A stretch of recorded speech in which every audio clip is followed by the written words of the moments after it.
¿Cómo ve el país en estos momentos con un presidente que está totalmente desordenado? Mire, yo creo que la sociedad colombiana tiene la obligación de despertar lo que podríamos denominar su instinto de conservación democrática. Es necesario despertar algo que le es imprescindible a la sociedad en una democracia, que es el espíritu cívico. Hoy no nos basta ser ciudadanos de cédula de ciudadanía. Usted en el foro que se realiza en Pereira habla de un juicio político. ¿Será conveniente para el país en estos momentos? No, es que a mí no solamente me parece conveniente, a mí me parece imprescindible. Entre otras cosas, por dos razones. El juicio político porque Gustavo Petro ha violado la Constitución y la ley.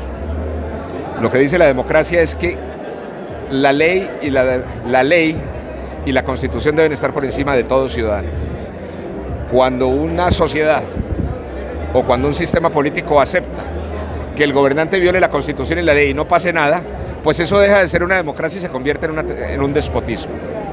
Y en segundo lugar, porque yo estoy absolutamente convencido de que la institucionalidad colombiana no aguanta 3 años de un gobierno milicianizador que está en contra de la economía, en contra del sistema democrático, en contra de la transparencia electoral. Ese es un tema fundamental. En caso de un juicio político, ¿qué podría pasar? ¿Qué podría suceder al presidente?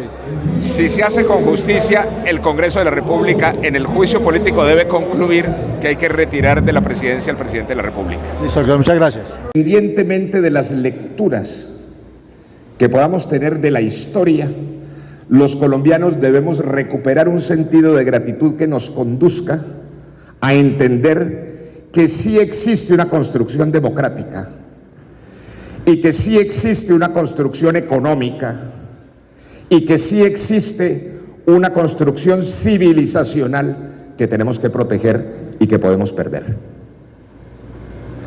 Nosotros no somos un país sin niveles de cultura, desarrollo, bienestar, como en medio de una visión apocalíptica pudiéramos pensarlo. Porque si nosotros partimos de la base de que nada aquí sirve, de que nada aquí se ha construido, de que aquí nada funciona, pues terminamos en el desprecio general del vandalismo. ¿Qué importa quemar el transporte público si no sabemos cuánto costó? ¿Qué importa destruir la economía y paralizarla a lo largo de 45 días si nosotros no entendemos cuánto esfuerzo, cuánta historia y cuánta humanidad existen detrás de eso? ¿Por qué lo planteo? Porque solamente a partir del reconocimiento de que tenemos una sociedad con desarrollos institucionales, democráticos, económicos, del conocimiento, de la cultura, podemos entender la gravedad de lo que nos está ocurriendo. Luego, el primer paso que necesitamos los colombianos es saber a quién tenemos enfrente. Un poco para hacer la precisión de la reflexión, yo diría, mire, cuando uno dice Petro es un mal gobierno, nos equivocamos. En el sentido de que la definición de un mal gobierno podría ser: un mal gobierno es el que hace mal lo que debiera hacer bien. Pero esta vez no se trata de eso. Esta vez se trata de un gobierno que logra llegar al gobierno para destruir el sistema democrático que tenemos y para destruir el modelo económico que tenemos. Es decir, es alguien que pareciera increíble, pero es cierto, y es que llegó a destruir, como llegó a destruir el proyecto democrático venezolano Hugo Chávez. Y lo digo porque no estamos enfrentados a un mal gobierno, estamos enfrentados a un gobierno enemigo de la democracia, enemigo de las libertades, enemigo de la economía. Y lo ha repetido en todas las formas posibles, y a veces pareciera que la sociedad no reconoce esa amenaza en su verdadera dimensión. La pregunta concreta hoy, a mi juicio, pertinente es: ¿Colombia aguanta 3 años de Petro o no? Ese es el problema. Naturalmente nosotros podemos criticar a Petro. Nosotros lo hacemos todos los días, como ciudadanos, en el Congreso, los partidos, los parlamentarios. El tema de fondo es qué hacer. Y yo creo que allí existe, si se quiere, una angustia de la sociedad colombiana. Frente a esto hay dos grandes corrientes, comprensibles, de gente respetable. Unos que plantean, intentemos una contención política, aguantemos estos 3 años que quedan, que después, tal cual lo muestran las encuestas, se le ganan las elecciones en 3 años, recogemos el reguero que haya dejado y seguimos la historia de Colombia. Ese es un planteamiento. Está el otro planteamiento, del cual yo formo parte, y es que yo creo que la arquitectura institucional colombiana, la realidad económica colombiana, la realidad de seguridad en el país, no aguanta 3 años de milicianización de Petro. Es decir, la estrategia de Petro no es la estrategia de unas reformas radicales de izquierda. Eso no es cierto. La verdadera estrategia de Petro es la milicianización, entre otras cosas porque hay que partir de comprender que en él y su estirpe existe una diferencia entre llegar al gobierno y tomarse el poder. De hecho, parte de la fenomenología de lo que ocurre con este tipo de problemas históricos que tenemos en América Latina es que la estrategia consistía en llegar a la presidencia para después traicionar la democracia y a partir de la traición de la democracia atornillarse en el poder y tomarse el poder. Ese es el problema de fondo. Es muy posible que al ritmo que avanza la milicianización no tengamos país ni tengamos elecciones libres dentro de 3 años. Esa es la preocupación. Es decir, la preocupación no radica en cómo criticamos a Petro y la sociedad lo comprende. A mi juicio, la preocupación debe ser cómo salvamos al país de este entrampamiento histórico en el que estamos. Y es allí donde sin lugar a dudas debemos atender no solamente reflexiones, sino caminos específicos. En este caso, aquí estamos promotores algunos del juicio político. ¿Por qué el juicio político? Porque el juicio político tiene consecuencias. Es un camino práctico. Y me parece que vale la pena compartir una serie de reflexiones sobre el juicio político. Mire, la primera, la naturaleza de la discusión política del juicio político, de la discusión social del juicio político. Cuando se establece el juicio político, no se hace a propósito de el acuerdo o desacuerdo político con ciertas políticas públicas de un gobierno.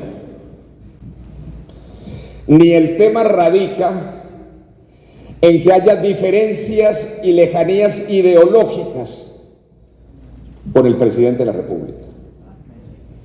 Cuando se habla del juicio político se habla de que ha habido violaciones a la Constitución y la ley por parte del presidente de la República. Es decir, se trata de trascender el nivel de escándalo de la discusión y el nivel de controversia ideológica de la discusión o el nivel de la confrontación partidista de la democracia.